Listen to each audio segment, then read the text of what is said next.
संपूर्ण राज्यभरात गुढीपाडव्याचा उत्साह आहे। नववर्षाच्या स्वागतासाठी विविध ठिकाणी शोभायात्रा सुद्धा काढल्या जातात।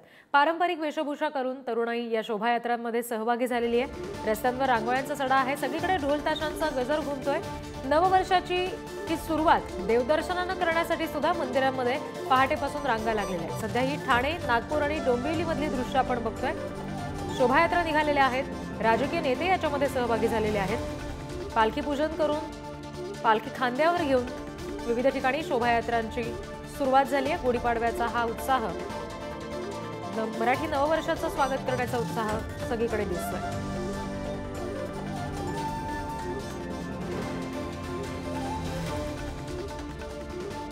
अनेक ठिकाणी शोभायात्रांचं खरं तर हेच वैशिष्ट्य असतं। अशा पद्धतीच्या साहसी खेळांची प्रात्यक्षिकं सुद्धा होतात। काही तरुणी आपल्याला तलवारबाजी करताना इथे पाहायला मिळतात। दुसरीकडे काही सायकल स्वार सुद्धा आहेत जे या शोभायात्रेत सहभागी झाले। थेट गिरगावमध्ये जाऊयात। प्रतिनिधी विक्रांत शिंदे आपल्याशी जोडले गेलेत। विक्रांत, काय नेमकं गिरगावमध्ये सध्या वातावरण पाहायला मिळतंय? गुढीपाडवा म्हटलं आणि मुंबई म्हटलं की आपल्याला सगळ्यात आधी गिरगाव आठवतं। गिरगावने मराठी बाणा जो आहे तो आतापर्यंत जपून ठेवलेला आहे आणि तो आपल्याला दरवर्षी पाहायला मिळत असतो। सगळ्यात महत्त्वाचं मोठं आणि महत्त्वाचं आकर्षण असतं ते म्हणजे महिलांची जी बाईक रॅली गिरगाव मधून निघत असते ती सगळ्यात महत्त्वाचं आकर्षण असतं। आता आपण पाहू शकतो की काही मोठ्या संख्येने महिला ज्या आहेत त्या बाईक स्वार ज्या आहेत त्या आता इथे रॅलीसाठी जमलेल्या आहेत, शोभायात्रेसाठी जमलेल्या आहेत। आपण काही महिलांशी बातचीत करूया, थेट त्यांच्याकडून त्यांच्या भावना जाणून घेऊया। ताई, गुढीपाडवा आहे, बाईक रॅली दरवर्षीप्रमाणे निघणार आहे, काय भावना आहेत, काय उत्साह आहे? दरवर्षी म्हणजे हा गिरगावातला मोठा उत्साहच असतो आमचा आणि सगळ्या घराघरातून सर्व माणसं या रॅलीसाठी येतात आणि बाईकवाल्या म्हणाल तर 150 बायका आमच्या रॅलीमध्ये असतात, बाईकवाल्या। आपण पाहू शकतो की यांच्या बाईकला सुद्धा वर गुढी आहे, ती गुढी उभारण्यात आलेली आहे। समोर लहान लहान ज्या गुढ्या आहेत त्या गुढ्या लावण्यात आलेल्या आहेत। इथे सुद्धा एक लहानशी गुढी जी आहे ती उभारण्यात आलेली आहे। समोर मोराचा देखावा करण्यात आलेला आहे। पलीकडे पाहायचं झालं तर शंकराचं, भगवान शंकराचं जे त्रिशूळ असतं ते त्रिशूळ बाईकला लावलेलं आहे।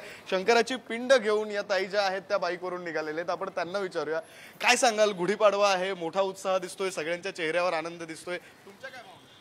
नेहमीच खूप चैतन्य असतं आणि स्त्री शक्ती आणि स्त्री सामर्थ्य वाढविण्यासाठी आम्ही पहिल्या दिवशी नववर्षाच्या पहिल्या चैत्र शुक्ल प्रतिपदेच्या दिवशी आम्ही ही रॅली काढतो।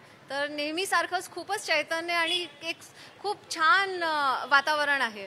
हो, हे शिवलिंग आणि पाठीमागे मी ॲक्च्युली साकारते अहिल्याबाई होळकरांना ह्या वर्षी। तर दरवर्षी आपल्या इतिहासातल्या वेगवेगळ्या नायक नायिकांना मी साकारते, म्हणजे काही ना काही एक समर्पित असते पगडी किंवा कोणते, म्हणजे मावळा टोपी, शिंदेशाही पगडी। तर यावर्षी पगडी नाही आहे, पण अहिल्याबाईंना नेहमीच तुम्ही ह्याच्या शिवलिंग आणि त्या शिवभक्त होत्या आणि देशभरात त्यांनी भरपूर मंदिरं ही जीर्णोद्धार नवनिर्माण केली आहेत। आता तुम्ही बघाल काशी विश्वनाथ मंदिर हे त्यांनी नवनिर्माण करून जीर्णोद्धार केलं आहे।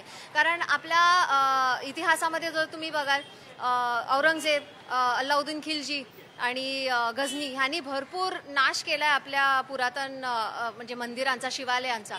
तर जसा शिवाजी महाराजांनी लढा दिला आपल्या सनातनासाठी, त्याचप्रमाणे आध्यात्मिकरित्या अहिल्याबाई होळकरांनी एक चांगला लढा दिला आणि जी कोणती मंदिरं ह्या परप्रांतीय आक्रमणकाऱ्यांनी तोडलेली त्यांचं परत जीर्णोद्धार करून आपला सनातन धर्म हा त्यांनी म्हणजे ठेवला आहे। हो, इतिहासाचा दाखला देत खरं तर त्यांनी आज त्यांच्या जे बुलेट आहे त्या बुलेटवर त्यांनी अहिल्याबाई, असं अहिल्याबाईंचं जे रूप आहे त्यांनी स्वतः साकारलेलं आहे। सोबत शंकराची जी पिंड आहे, शिवलिंग आहे, ते आपल्याला पाहायला मिळते। थोडं पाठी आलो तर तरुणींची संख्या मोठी पाहायला मिळते, ज्या बाईक स्वार आहेत आणि बाईकवरून आज रॅलीमध्ये सहभागी झालेले आहेत। काय भावना आहेत नेमक्या गुढीपाडवा?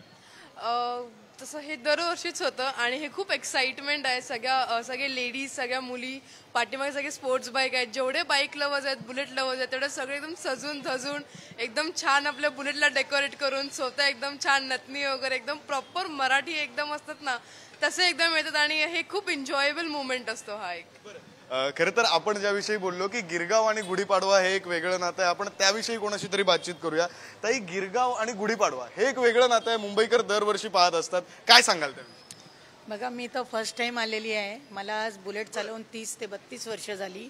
मी वर्ष 14 असल्यापासून मी बुलेट चालवायला लागले आणि लहानपणापासून ही रॅली मी पाहत आलेली आहे। पण माझी पण एक इच्छा होती मी कधीतरी या रॅलीमध्ये भाग घेऊन सहकार्य करावे। तर माझी यंदा फर्स्ट टाइम. कुठून आलात तू? मी आली सांताक्रूजवरून आणि माझं गाव आहे मुरुड जंजिरा. सांताक्रूज वरून या ताई आलेल्या आहेत. मागच्या 30-35 वर्ष त्या बुलेट चालवत आहेत असं त्यांचं म्हणणं आहे. पाठीमागे पाहायचं झालं तर काही स्कूटी आहेत, अगदी स्पोर्ट्स बाईक पाहायला मिळत आहेत. इकडे स्पोर्ट्स बाईक आपल्याला पाहायला मिळत आहेत. आपण स्पोर्ट्स बाईक ज्या ताई चालवत आहेत त्यांच्याशी सुद्धा बातचीत करूया. ताई, ही जी स्पोर्ट्स बाईक आहे म्हणजे खरं तर ही ऑफ रोड बाईक आहे, तुम्ही ही बाईक घेऊन आलेलात, काय कारण आहे, काय उत्साह आहे? माझी फेवरेट बाईक आहे आणि मी जस्ट आत्ताच घेतली आहे, सो म्हटलं की पाडव्याला तर जायलाच पाहिजे.